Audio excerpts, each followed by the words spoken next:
शांति। आज 12 तारीख के मीठे बाबा के महावाक्य हैं। आज बाबा ने कहा, मीठे बच्चे, इस समय बूढ़े बच्चे जवान सबकी वानप्रस्थ अवस्था है, क्योंकि सभी को वाणी से परे मुक्ति धाम जाना है। ठीक है, यानी परम धाम जाना है। वानप्रस्थ से मतलब ये है सभी की आत्मा थक चुकी है। तुम्हें घर, बाबा ने कहा तुम उन्हें घर का रास्ता बताओ। ठीक है, बाबा बोल रहे बच्चे सभी की अवस्था कैसी है, वानप्रस्थी है सभी। ठीक है, यहाँ पर अभी समझना आपको यही है, चाहे यहाँ बच्चे हैं, बूढ़े हैं, जवान हैं, सभी की आत्मा इस समय बूढ़ी हो चुकी है, सब थक चुके हैं। तो इसलिए अब कह रहे हैं घर को चलो। कौन से घर चलेंगे? परम धाम को। तो वो कैसे चलेंगे? बाबा ने कहा कि जब मेरी बात मानेंगे। तो प्रश्न है, बाप की श्रीमत हर एक बच्चे के प्रति अलग अलग है, एक जैसी नहीं, क्यों? तो आंसर है क्योंकि बाप हर एक बच्चे की नब्ज देख, सर्कमस्टांसेस देख श्रीमत देते हैं। हर किसी को उसके अकॉर्डिंग सलाह दी जाती है। समझो कोई निर्बंधन है, बूढ़ा है या कुमारी है, सर्विस के लायक है, तो बाबा राय देंगे कि सेवा में पूरा लग जाओ। ठीक है, और बाबा ने कहा जिनके ऊपर जिम्मेदारी है वो बैलेंस रखो, वो भी ऐसे नहीं कि सारा दिन दुनिया में ही रहे। ठीक है, थोड़ा तो पुण्य कर्म जमा हो, और जिनके पास टाइम ही टाइम है उनको सेवा में पूरा टाइम देना चाहिए, उनको विश्व कल्याण के लिए टाइम देना चाहिए। तो बाबा ने कहा हर एक की सर्कमस्टांसेस के ऊपर निर्भर करता है कि किसको क्या बात कही जाए। बाकी सबको तो यहाँ नहीं बिठा सकते, हम कोई सन्यासी तो है नहीं कि सब घर बार छोड़ के यहाँ बैठ जाएंगे। हमने तो विकारों का सन्यास किया है, और विकारों का सन्यास घर में रह के किया है। ठीक है, घर में रह करके हम सन्यासी हैं, समाज में रह के हम सन्यासी हैं, गृहस्थ में रह के हम सन्यासी हैं। तो बाबा ने कहा यहाँ बैठ के क्या करोगे, तुमको तो अपनी जिम्मेदारी भी निभानी है। जिसके प्रति बाप की जो श्रीमत मिलती है उसमें कल्याण है। जैसे मम्मा बाबा शिव बाबा से वर्षा लेते हैं, ऐसे फॉलो कर उन जैसी सर्विस कर वर्षा लेना है। ठीक है, तो गीत है भोलेनाथ से निराला कोई और। ओम शांति। मीठे मीठे सिकिलदे बच्चों ने गीत सुना। शिव को भोलानाथ कहा जाता है, और ये जो डमरू बजाते हैं ना उनको शंकर कह देते हैं। यहाँ कितने आश्रम हैं जहाँ वेद शास्त्र उपनिषद आदि सुनाते हैं, ये भी जैसे डमरू बजाते हैं। कितने आश्रम हैं जहाँ मनुष्य जाके रहते भी हैं, परंतु दुनिया में लोगों के पास कोई लक्ष्य नहीं है। यहाँ पे आप जिस दिन आते हैं ना, फर्स्ट डे आते हैं, तभी आपको लक्ष्य दिया जाता है। ये जो पढ़ाई है ये है मनुष्य से देवता बनने की, नर से नारायण बनने की। ठीक है, नारी से लक्ष्मी बनने की। वो कोई और नहीं बनेगी, वो आप ही बनेंगे, इस ज्ञान से बनेंगे। ठीक है, कहा जाता है नर ऐसी करनी करे जो नारायण कहलाए, और नारी ऐसी करनी करे जो लक्ष्मी कहलाए। अब वो करनी कौन सी करे, अब वो करनी कौन कराए, कौन सिखाए? अभी तक तो दुनिया में बस जैसे को तैसे ही सिखाया सबने, लेकिन भगवान हमें नहीं सिखाते। वो हमको हर वक्त हमें हमारे कर्मों पे ध्यान दिलाते हैं कि तुम कैसे देवता बनोगे, ऐसे बनोगे जब अपने कर्मों पे ध्यान दें। ठीक है, तो कर्म कैसे सुधरते हैं? इस ज्ञान से। ठीक है, ये ज्ञान जो है ये जीवन को बदलने वाला है, और जैसे जैसे इसे प्रैक्टिकल में लेते जाते हैं अपने आप जीवन बदलता है। यहाँ कोई कुछ नहीं कर रहा, सिर्फ भगवान से बुद्धि जोड़ते हैं और उनके महावाक्य को सुनते हैं, और यही हमारे लिए सब कुछ है। इसी लेवल पे इतनी बड़ी संस्था चल रही है, विदेशों में चल रही है, बच्चे बूढ़े जवान सब पढ़ रहे हैं, क्योंकि आत्मा तो सबकी एक ही जैसी है। आत्मा थोड़ी ना बच्चे की अलग है, जवान की अलग है। तो बाबा ने कहा यहाँ ना आपका लक्ष्य है, यहाँ आपको लक्ष्य दिया जाता है कि आप आज आए हैं, आपने जो सुना आप उसको जाके घर में करना। जैसे आज आपने सीखा कि मैं आत्मा हूँ, अभी तक तो सिर्फ अपने नाम से ही जानते थे स्वयं को। अब बार बार ना ये अभ्यास करना कि मैं जो हूँ आत्मा हूँ, और मैं शरीर को चलाने वाली आत्मा हूँ। तो धीरे धीरे ज्ञान क्या होगा, फिर बुद्धि में बैठेगा। समझते हैं गुरु लोग हमको वाणी से परे शांति धाम में ले जाएंगे। इस विचार से जाकर रहते हैं कि यहाँ ही प्राण त्याग दे, परंतु बावली का वापस कोई नहीं जा सकता। जिस आत्मा ने एक बार शरीर छोड़ दिया, जो आ गया दुनिया में, वो वापस ऊपर नहीं जा सकता। हाँ, ये हो सकता है कि इस ज्ञान की वजह से उसका जीवन सुंदर बन सकता है, उसका अगला जन्म अच्छा हो सकता है, लेकिन ऊपर अभी नो एंट्री है। कब खुलेंगे दरवाजे हैं कमलेश में? हाँ, पहले कर तो लो मेहनत। तो वो लोग तो अपनी अपनी भक्ति सिखाते हैं, यहाँ पे आपको कोई भक्ति नहीं सिखाई। ये भक्ति का फल ज्ञान है जो आपको परमात्मा से जोड़ेगा। यहाँ तो बच्चे जानते हैं कि सच्चा सच्चा ये वानप्रस्थ है। बच्चे बूढ़े जवान सभी वानप्रस्थ हैं, बाकी मुक्ति धाम में जाने के लिए पुरुषार्थ करा रहे हैं। ऐसा और कोई नहीं होगा जो सदगति अथवा वाणी से परे जाने का रास्ता बताए। गति सदगति दाता एक ही है। बाप ऐसे नहीं कह सकते कि गृहस्थ व्यवहार को छोड़कर यहाँ बैठ जाओ। क्या करेंगे बताओ? यहाँ नाम तो आपको दुनिया में रह के कमाना है ना। जिन परिवार वालों ने आपको अच्छा नहीं माना, जिनसे आपको शिकायत, उनके साथ रह करके भगवान का नाम वाला करना है, छोड़ छाड़ के नहीं बैठना। मनुष्य वो है जो संगठन में रह करके स्वयं को सही रखे, ठीक है। और वो संगठन दो लोगों का भी हो सकता है, एक से ज्यादा जो भी है वो संगठन ही कहलाएगा। वहां पे अपने आप को स्टेबल कर ले, बुद्धिमान व्यक्ति वो है। इसीलिए कहते हैं अपनी नेचर सहज बनाओ, इतनी इजी नेचर हो कि हर किसी के साथ आप एडजस्ट हो जाओ, आपको किसी से कोई तकलीफ ना हो। और वो तभी हो सकती है जब आपकी बुद्धि में क्या बैठा होगा, तो बैठाएंगे ज्ञान, बैठाएंगे ना कुछ सुनना। तो मुरली सुन रहे थे आप? डेली जहाँ कहीं भी गए नहीं सुन पाते थे मुरली? सुन रहे, वेरी गुड। तो क्या कहा, जो सर्विस के लायक है उनको रखा जा सकता है। औरों को भी वानप्रस्थ का रास्ता बताना है, क्योंकि सभी का भी वाणी से परे जाने का समय है। वानप्रस्थ अथवा मुक्ति धाम में ले जाने वाला एक बाप है, उस बाप के पास तुम बैठे हो। वो लोग भल वानप्रस्थ लेते हैं, परंतु वापस तो कोई नहीं जा सकता। वानप्रस्थ में ले जाने वाला एक बाप ही है जो अच्छी मत देते हैं। अब यहाँ पे समझ लेना है।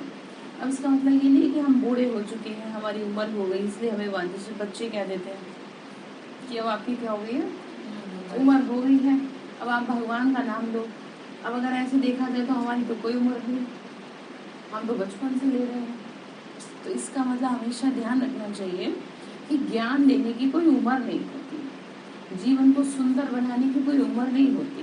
वो तो जितनी जल्दी होश आ जाए आपको उतना अच्छा है, ठीक है।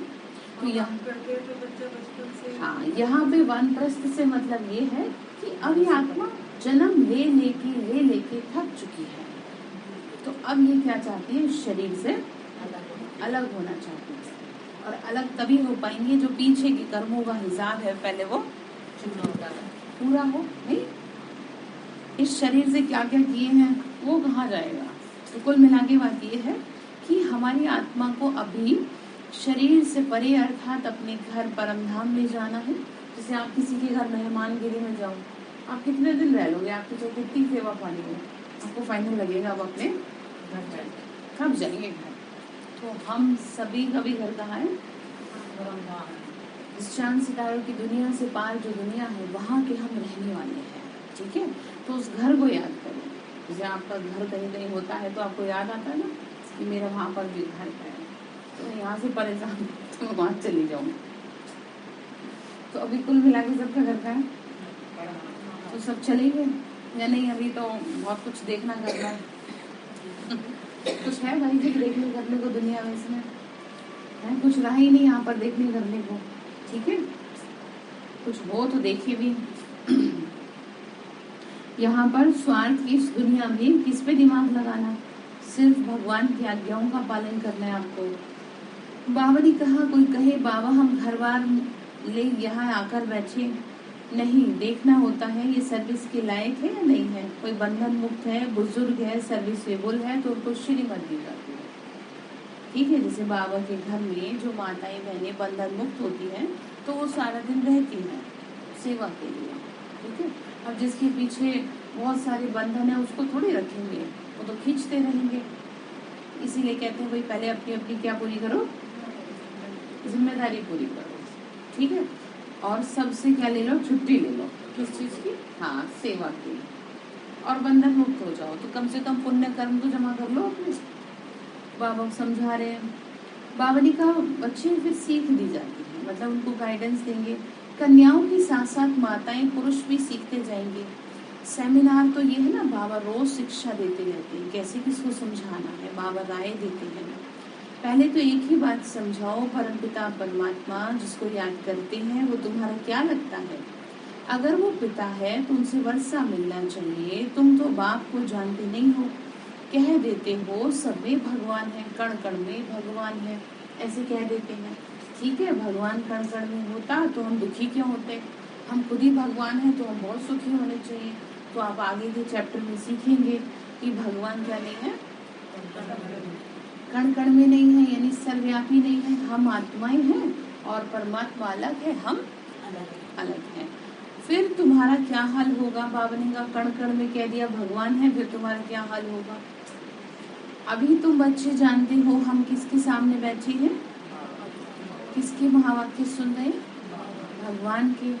बाबा हमको लायक बनाकर, कांटों से फूल बनाकर साथ ले जाएंगे। बाकी और सब तो जंगल का ही रास्ता बताते हैं, ठीक है। बाकी सब लोग क्या है, विकारों में धकेलते रहते हैं।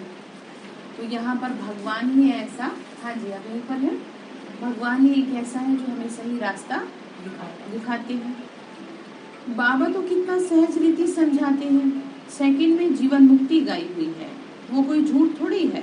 बाबा कहा माना तुम जीवन मुक्त हो गए, भगवान को पहचान लिया तो हम क्या हो गए, जीवन मुक्त हो गए। अब हमें कुछ नहीं चाहिए, हमें सब कुछ मिल जाएगा। अब उसको पहचानो तो सही। आप तो पत्थरों की मूर्तियों में ही उसको ढूंढ रहे हो, जबकि शास्त्रों में लिखा है कि मैं इन सब से तो परे हूँ, और आप उसी में ढूंढ रहे हो। तो फंस गए ना बुरी तरह। जिस बात के लिए स्पेशली मना किया है आप उसी बात के पीछे पड़े हुए हो, तो भगवान आपसे मिलेगा नहीं, मिल पाएगा। बाबा ने कहा मैं तुम्हारा पिता हूँ और मुझे पिता के रूप में याद करो। तो आज से सीखेंगे, क्या सीखेंगे कि भगवान क्या है, पिता है। तो आज से उनको, आप भी तो पिता है ना, तो आपको भी तो समझना चाहिए आप भी तो किसी के हो, ठीक है। आपको लगता है मैं अपने बच्चों की हूँ, तो आप भी तो हो किसकी, भगवान की। वो भी तो आपसे उम्मीद रखता होगा ना कि ये मेरे से बोले, बात करे। तो ये सीखने वाली चीजें हैं। बाबा पहले पहले अपने घर ले जाते हैं। तुम सब अपने घर को भूले हुए हो, यानी आत्मा का जो घर है ना उससे भूल गए हैं। आत्मा का घर कहाँ है? इस चांद सितारों की दुनिया से ऊपर एक दुनिया है, ठीक है, और उससे भी ऊपर एक दुनिया है जहाँ लाल प्रकाश की दुनिया है। वो क्या है? अपना घर है। कहते हैं गॉड फादर सब मैसेंजर्स को भेज देते हैं धर्म स्थापन करने। फिर सर्वव्यापी क्यों कहते हैं? ऊपर से भेज देते हैं, बोलते एक है फिर मानते नहीं है। कहते तो है सबका मालिक एक, फिर क्यों बटा हुआ संसार है। सच पूछो तो सारी दुनिया अपना ही परिवार है। तो थोड़ा दिमाग लगाओ कि सबका एक ही मालिक है, तो क्यों सबने अपने अपने धर्म अलग कर लिए? क्यों सबने अलग अलग तरीके से पुकारा? इस अर्थात जिसने जैसा पहचाना वैसा पुकारा, ठीक है ना। किसी को हाथी कैसा दिखा, किसी को कैसा दिखा, किसी को कैसा दिखा, उसी हिसाब से उसने क्या करा, वर्णन कर दिया। तो ठीक इसी तरीके से यहाँ पर समझना है, आप कैसा देख पा रहे हो ये आपकी प्रॉब्लम है। वो तो एकदम एक ही जैसा दिख रहा है और सबको बराबर दिख रहा है। आपको जितना शरीर का भान है उसी हिसाब से आप उनकी शक्ति को देख पा रहे हो। कम ज्यादा भान है तो कम देख पा रहे हो। बाबा ने कहा फिर बाप धर्म स्थापन अर्थ भेज देते हैं तो उनकी संस्था भी उनके पीछे आने लग पड़ती है। पहले पहले है देवी देवताओं की संस्था। बाबा ने कहा पहले पहले आदि सनातन देवी देवता धर्म वाले लक्ष्मी नारायण आएंगे अपनी प्रजा सहित, और कोई प्रजा सहित नहीं आते। बाबा ने कहा लक्ष्मी नारायण का राज्य होगा प्रजा सहित, ठीक है। और बात भी सही है, राज किस पे करेंगे? तो राज करने का मतलब समझ गए ना। तो आपको भी क्या करनी है? सेवा करनी है, जो क्या कर सके, राज कर सके। किस पे? हाँ, और सबसे पहले तो खुद पे राज कर लो। आपका स्वयं पे राज नहीं है, आपका अपने पे कंट्रोल है? ऐसा तो नहीं होता कि जो नहीं चाहते वो मुंह से निकल जाता है। ऐसा है भाई जी, है ना? धीरे धीरे सीखेंगे। हाँ जी, है ना ऐसा? हाँ, तो ये जो ज्ञान है ना, ये आपको सिखाएगा। और ये भी ना ऐसे है कि कैचिंग पावर है, आप कितना कैच कर पाते हैं। आपने इतना सा कैच किया है तो इतना सा ही कंट्रोल होगा खुद पे। सुनते तो कब से आ रहे हैं, पुराने जैसे होते जा रहे हैं वैसे ढीले होते जा रहे हैं, क्योंकि आदत एक ही पड़ गई है, बस जाके मुरली सुननी है। कैचिंग पावर कितनी है वो देख नहीं पा रहे कि हम सुन तो बहुत रहे हैं, लेकिन हाँ अंदर बिखरा जा रहा है हमारे। ठीक है, तो इस ज्ञान को बहुत अच्छी तरीके से समझना। जैसे जैसे आप दोनों का कोर्स हो, एक एक बात को क्वेश्चन कर लेना अगर आपको कुछ ना समझ में आए, परंतु जितनी अच्छी तरह समझेंगे ना उतना ही बेड़ा पार है। और उसके बाद भी धीरे धीरे समझना है। फिर क्या कहा, वह आएंगे, वह एक आएगा फिर दूसरा तीसरा आएगा, यहाँ तुम सब तैयार हो रही हो बाबा से वर्षा लेने के लिए। ये स्कूल है, घर पे रहते एक घड़ी आधी की भी पौना आधा। ठीक है, क्या करें, भगवान को याद करें। एक सेकंड में तुमको सिर्फ बता देता हूँ कि परमपिता परमात्मा से तुम्हारा क्या संबंध है। मुख से कहते भी हैं परमपिता, वो तो सबका बाप क्रिएटर है, फिर भी बाप ना समझे तो क्या कहेंगे। बाप स्वर्ग का रचयिता है तो जरूर स्वर्ग की बादशाही देंगे। भारत को दिया हुआ है नर से नारायण बनाने वाला ये राजयोग मशहूर है। ये क्या है, राजयोग। ये इससे कहा ना स्टार्टिंग में, इस ज्ञान से क्या बनेंगे आप, नर से नारायण बनेंगे, देवता बन के निकलेंगे। आए कैसे थे और निकलेंगे कैसे, जैसे जादू मंत्र हो गया। हाँ बात भी सही है, पर वही है विकारों के वशीभूत हो गए। पर वो बात है कि जब जागे तभी सवेरा। अच्छा हुआ आप समय से जाग गए, नहीं तो बहुत समय निकल जाए उसके बाद जागे और पता चले 2-4 साल बाद मृत्यु हो जाए तो आपके तो हाथ में कुछ भी नहीं रहा।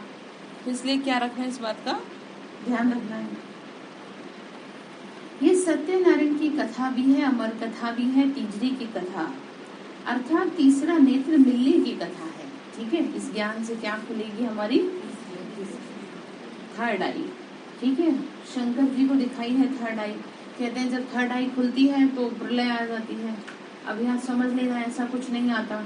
जब जैसे जैसे ज्ञान का तीसरा नेत्र खुलता है वैसे वैसे दुनिया से, समाज से, हमारे खुद से विकारों का नाश होने लगता है। ऐसे नहीं कि प्रलय से हिलने लगती है दुनिया, विकारों रूपी दुनिया खत्म होने लगती है।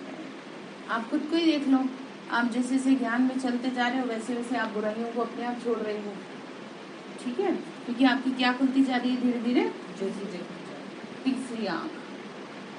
अब तीसरी आंख ऐसे नहीं कोई यहाँ तीसरी आंख निकलेगी, और तीसरी आंख से मतलब है ज्ञान का तीसरा नेत्र, जो अंदर ही होता है, बाहर नहीं होता वो, लेकिन उन्होंने बाहर दिखा दिया ऐसे।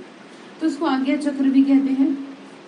बाबा समझा रहे हैं, बाबा ने कहा बच्चे देखो बाबा तुमको श्रीमत देते हैं, उनके मत से जरूर कल्याण होगा। बाबा हर एक की नब्ज देखते हैं, उनको कोई बंधन नहीं, सर्विस भी कर सकते हैं। बाप लायक देखकर फिर डायरेक्शन देते हैं, सरकमस्टांसेस देख कहा जाता है तुम यहाँ रह सकते हो, सर्विस भी करते रहो। जहाँ जहाँ जरूरत पड़ेगी, प्रदर्शनी में भी बहुतों को जरूरत पड़ती है, बुजुर्ग भी चाहिए, कन्याएं भी चाहिए, सबको शिक्षा मिलती रहती है।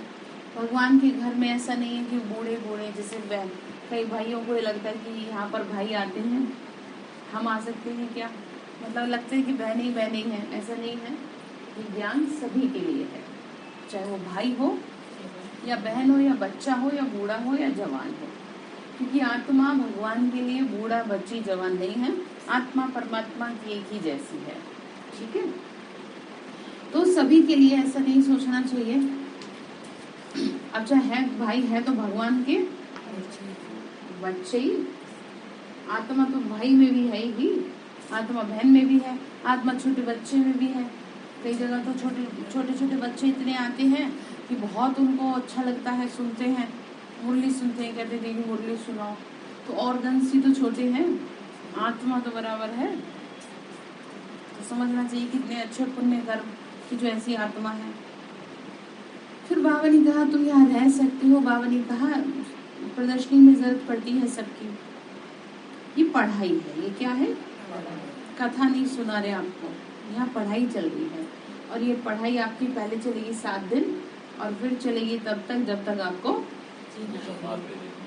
जीना है। क्योंकि आत्मा को भोजन चाहिए ना।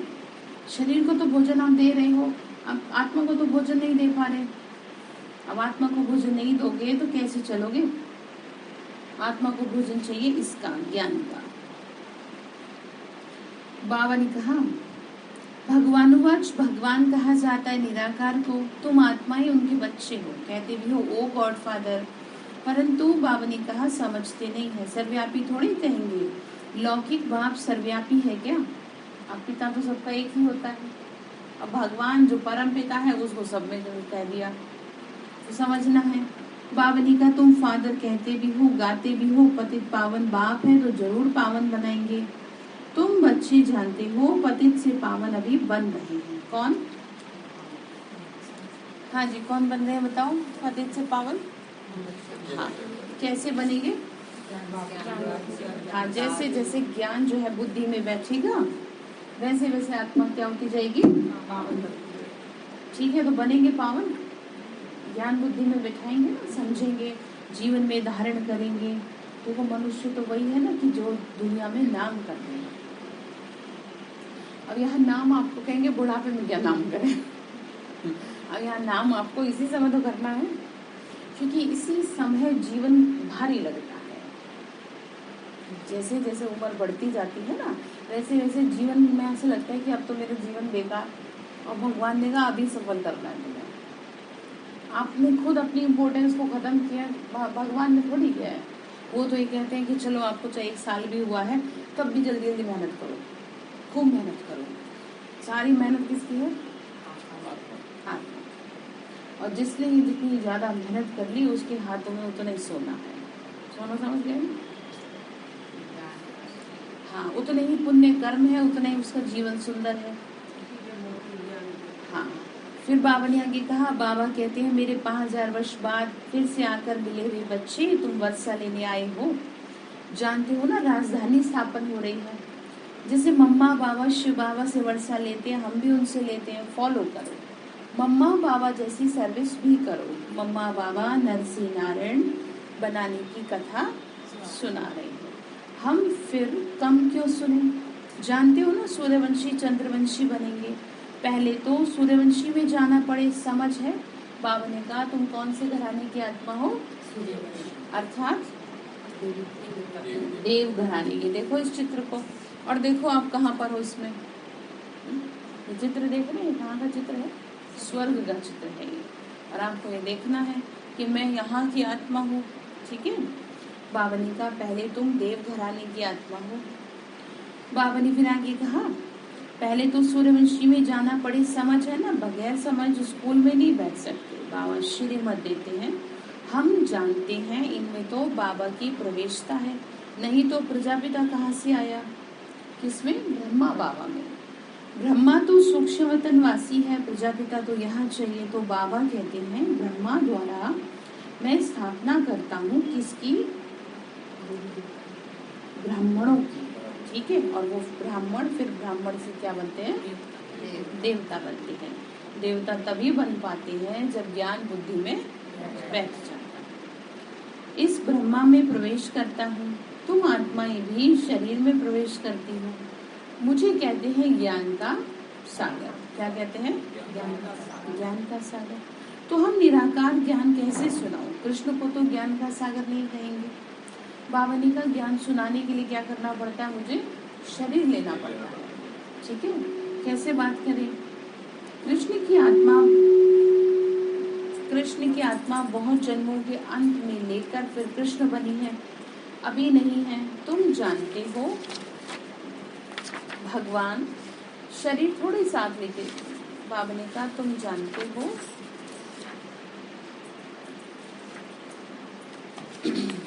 भगवान द्वारा हम क्या सीख रहे हैं? राजयोग सीख रहे हैं। और इस राजयोग को सीख करके हम क्या बनेंगे? देवी देवता बनेंगे। तो बाबा कहते हैं कल्प कल्प तुमको राजयोग सिखाता हूँ, पढ़ाई से राजाई मिलती है, तुम राजाओं का राजा बनेंगे, तुम्हारा ये लक्ष्य है। तुम आए हो देवी देवता बनने, इसलिए आए हैं देवी देवता बनने। एक देवी देवता धर्म की स्थापना हो रही है। अभी तो अनेकानेक धर्म हैं, अनेक गुरु हैं। अभी तो देखो सब अपना अपना चलाते हैं अलग। वह सब खलास हो जाएंगे। इन सब गुरुओं का गुरु सदगति दाता एक बाप है। साधु लोग की भी सदगति करने मैं आया हूँ। बाबा ने कहा इस ज्ञान से सबकी क्या होती है? सदगति होती है।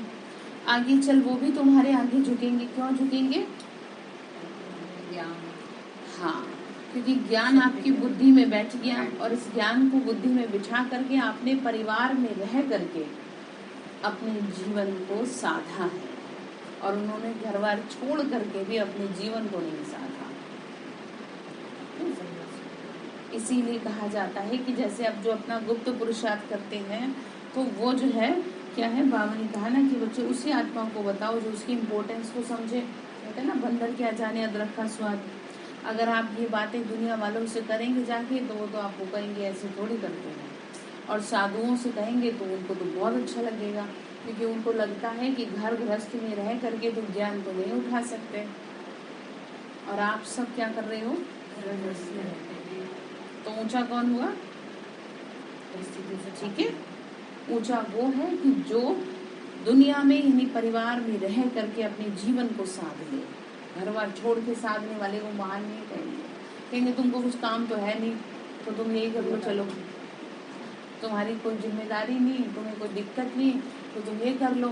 तो ऐसे काम नहीं करने हैं। गृहस्थ में रह करके अपने जीवन को सुंदर बनाना।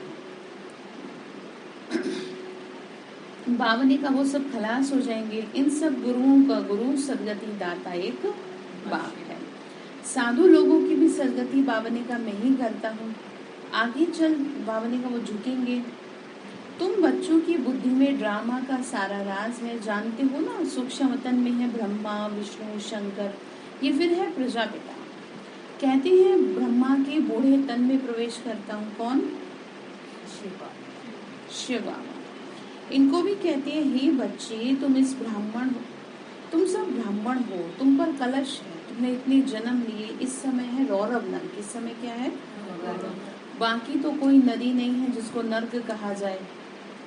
गरुड़ पुराण में तो बहुत बातें लिख दी। तो अब बाबा बच्चों को बैठ समझाते हैं कि जो पढ़ा हुआ है ना, तो अब भोलानाथ बाप तुम भोले बच्चों को बैठ करके समझाते हैं कि गरीब भोले बच्चों को फिर ऊंचते ऊंच साहूकार बनाना पड़ेगा। ज्ञान से क्या हो गए सब? साहूकार हुए। पहले क्या थे? गरीब। ज्ञान ही नहीं था। एजुकेशन तो बहुत ले ली, लेकिन जीवन में आध्यात्मिक ज्ञान नहीं है तो वो सबसे बड़ा गरीब है। जिसको अपने जीवन का महत्व न पता हो वो सबसे बड़ा गरीब है। बावली का गरीब भोले बच्चों को फिर से ऊंचा बना रहा हूँ। तुम जानते हो सूर्यवंशी मालिक बनते हैं। क्या कह रहे हैं भाई जी? कौन बनते हैं सूर्यवंशी मालिक? जैसे जैसे आप सुनेंगे ना तो आपको पता चलेगा कि जिन देवी देवताओं की हम मंदिरों में पूजा कर रहे हैं वो हम भी थे। ठीक है, जीवन सुंदर बनेगा तब पता चलेगा। फिर आहिस्ता आहिस्ता गिरते गिरते क्या हो गए। जैसे आप बहुत अच्छे और जब आपको क्रोध आए तब तो कोई है जो आपको अच्छा कह दे। घर वाले कहेंगे कितने बुरे हैं ये, तो फिर बताओ आप चाहते हो आपको कोई बुरा कहे? नहीं ना। और सबसे पहले बच्चे कहेंगे कि कितने बुरे मेरे पिताजी हैं, तो आपको ऐसा कहलवाना नहीं ना। तो इसीलिए बाबा ने कहा कि संभल जाओ, तुम गिर गए हो, विकारों के वशीभूत होके क्या हो गए हो? गिर गए हो। कैसा वंडरफुल खेल है। स्वर्ग में तो कितने मालामाल थे, अभी भी राजाओं के बड़े बड़े महल हैं। जयपुर में भी हैं, अभी ही ऐसे ऐसे महल हैं। तो आगे वाले पता नहीं कैसे होंगे। गवर्नमेंट हाउस ऐसे नहीं बनते। स्वर्ग की बात बाबा कर रहे हैं, वहाँ कैसे महल होंगे। राजाओं के महल बनाने का भी भक्का ही अलग है। अच्छा, फिर स्वर्ग का मॉडल देखना हो तो अजमेर में जाओ। एक मॉडल बनाने में भी कितनी मेहनत अच्छी की है। बाबा ने कहा तुम्हें पता चलेगा कि कैसा होगा तुम्हारा महल, घर। जिसमें तुम रहोगे। बावनी का देखने से तुमको कितनी खुशी होगी। यहाँ तो बाबा झट साक्षात्कार करा रहे हैं। जो दिव्य दृष्टि से देखते हैं वो फिर तुमको प्रैक्टिकल में देखना है। भगवान को जब याद करते हैं ना तो सब दिखाई देता है। भक्ति मार्ग में भक्तों को भल साक्षात्कार होता है, परंतु कोई वैकुंठ के मालिक थोड़ी बनते हैं। क्या कह रहे हैं? साक्षात्कार होता है लेकिन वैकुंठ के मालिक नहीं बनते। जब बहुत भक्ति करते हैं तो बहुत अनुभव होते हैं बहुतों को, लेकिन उससे कुछ प्राप्ति नहीं होती। तुम अभी प्रैक्टिकल में बन रहे हो। अभी तो है रौरव नर्क, एक दो को काटते लड़ते ही रहते हैं। बच्चे बाप का और भाई का भी खून करने में देरी नहीं करते। किसके चक्कर में? पैसे के चक्कर में, प्रॉपर्टी के चक्कर में। भाई भी एक तरफ और पिता भी एक तरफ। तो बाबा ने कहा फिर तुम ऐसी दुनिया में क्यों दिल लगा रहे हो? जितनी जल्दी हो सके क्या करो? हाँ, अपने को फ्री करो। फ्री से मतलब ये नहीं है कि आप अलग हो जाओ। फ्री से मतलब ये है कि अपनी को हर तरह से जिम्मेदारियों से मुक्त कर दो। अपना काम क्या करो? पूरा कर दो। जो आपका काम है लटका के मत रखो किसी भी चीज को। नहीं तो अगर इस बीच में डेथ हो गई तो फिर समझ रहे ना इधर के रहेंगे ना उधर के। इसीलिए बहुत सारे लोग मरने से पहले क्या करवा देते हैं? हाँ, कि पता नहीं क्या हो जाए कब, और पता चले बाद में क्या करते रहे, झगड़ा करते रहे। तो उससे अच्छा मैं पहले ही क्या कर दूं, अपना काम खत्म करूं। झगड़ा हो, अशांति हो। कहते हैं ना कि भाई कैसे माँ बाप थे कि जो ऐसे छोड़ के बच्चों को चले गए। तो कहने का मतलब ये है जितनी जल्दी हो सके अपनी बुद्धि को क्या कर दो?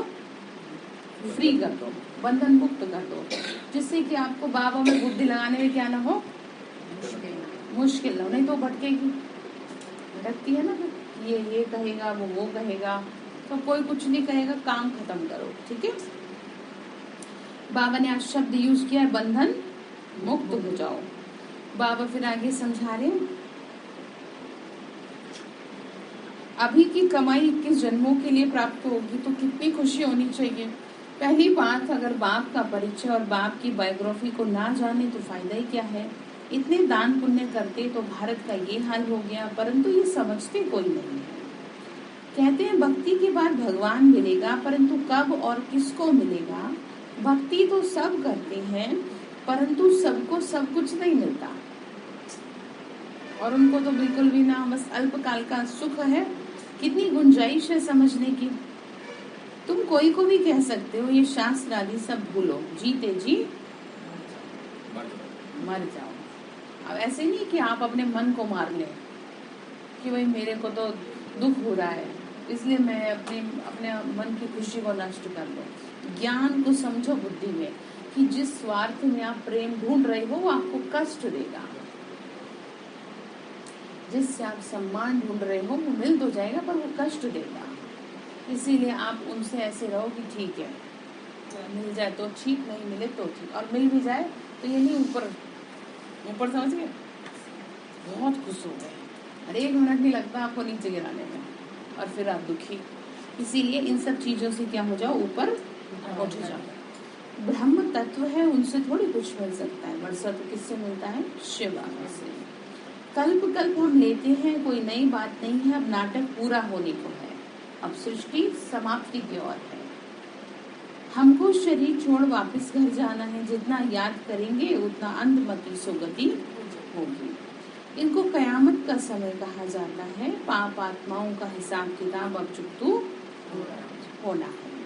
अब पुण्य आत्मा होना है। बाबा ने कहा सबसे अपना हिसाब पूरा करो योग बल से। समझ गए? देखो 2 चीजें हैं, या तो भोग बल या फिर योग बल। बाबा ने कहा भंभोर को आग लगेगी, आत्माएं चली जाएंगी वापस। एक धर्म की स्थापना होती है तो जरूर अनेक धर्म वापस चले जाएंगे। वो एक धर्म कौन सा है? जी हाँ, बाबा ने कहा शरीर थोड़ी साथ लेके जाएंगे। शरीर को ले जा सकता है साथ? नहीं ना। कोई कहे मोक्ष मिले, परंतु ये पॉसिबल नहीं है। ये बना बनाया ड्रामा है जो सदैव चलता रहता है, इसकी एंड नहीं होती। ये चक्र है। तो अब बाप बैठ राज समझा रहे हैं। बाबा क्या कर रहे हैं, हम बच्चों को राज समझा रहे हैं। ये सब बातें समझानी पड़े। जब जास्ती समझने लग पड़ेंगे फिर वृद्धि होने लगेगी। ये तुम्हारा बहुत ऊंचा धर्म है, आपको ये महसूस होना चाहिए। हाँ जी, आप कहाँ पर हैं? नहीं पर है? नहीं रहो जब तक यहाँ बैठे हो। बुद्धि को कंट्रोल में रखो अपने, ठीक है? नहीं भी समझ में आ रहा पर सुनते तो जाओ। अब बताओ, जब शास्त्र लोग सुनाते हैं तो किसे समझ में आता है? मुझे तो ये लगता है जो सुनाने वाले उसे नहीं पाता, उतना पता होगा नहीं, लेकिन सब सुनते रहते हैं। हाँ, तो इसलिए जब लगता है कुछ नहीं भी समझ में आ रहा तो चुपचाप बैठ करके बुद्धि को क्या करो, एकाग्र होकर के सुनते रहो, ठीक है? तो सुनने से आत्मा का क्या होगा, शुद्धिकरण होगा। ये क्या होंगे, शुद्ध होंगे।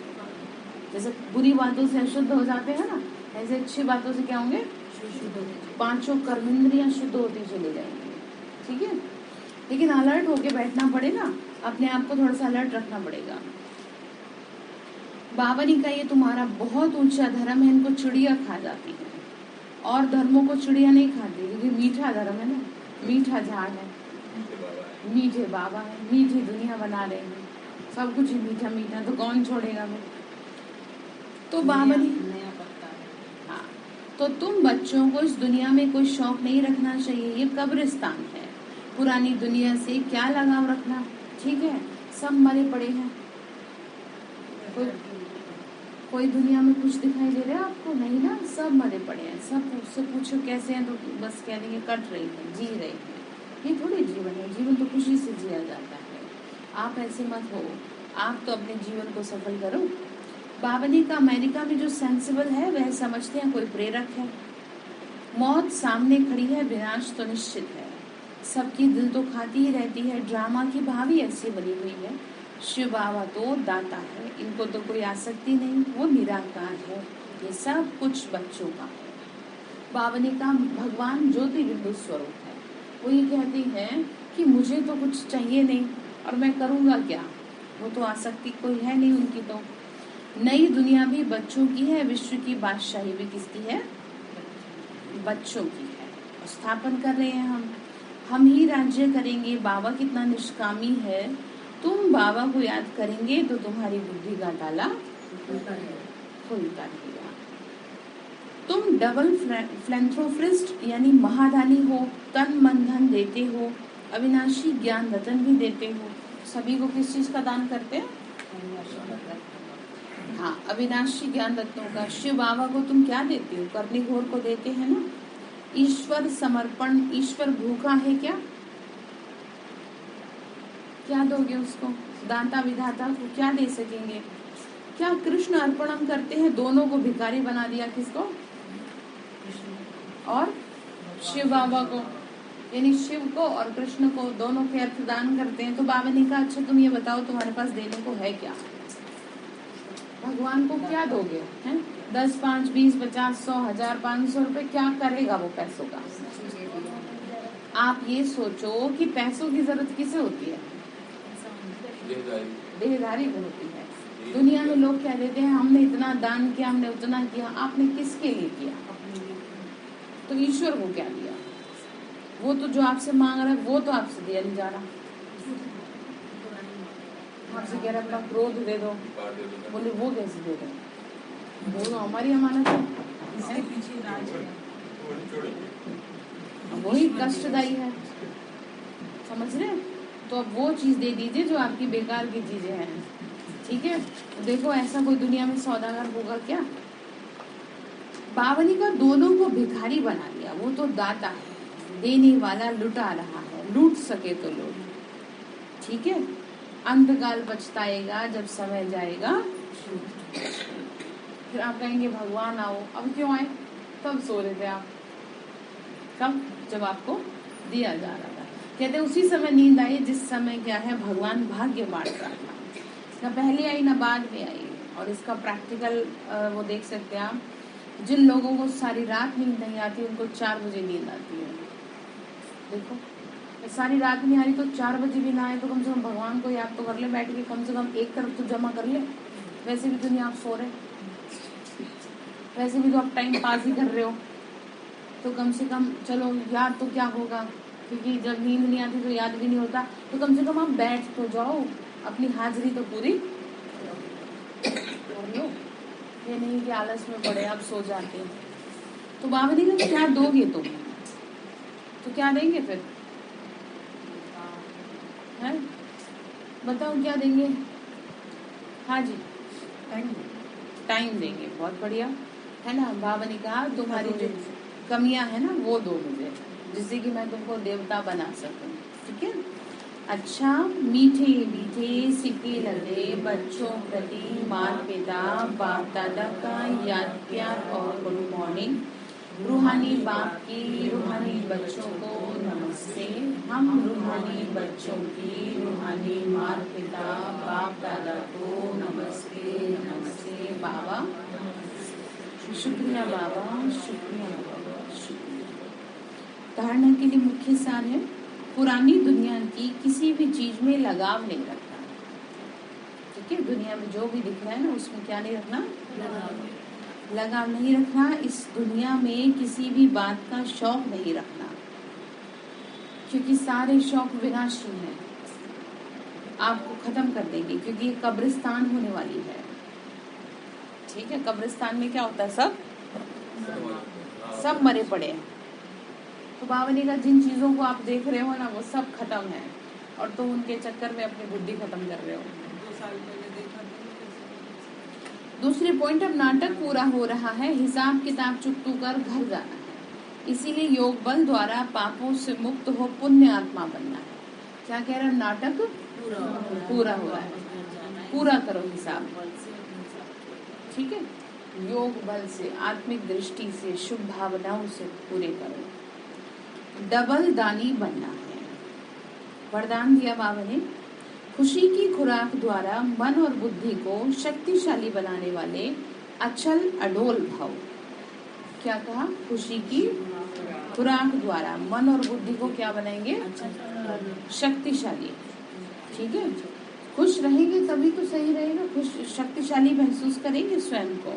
जो व्यक्ति खुश नहीं रहता वो हमेशा कमजोर महसूस करता है स्वयं को। बाबा ने कहा तभी अचल अडोल रह पाएंगे।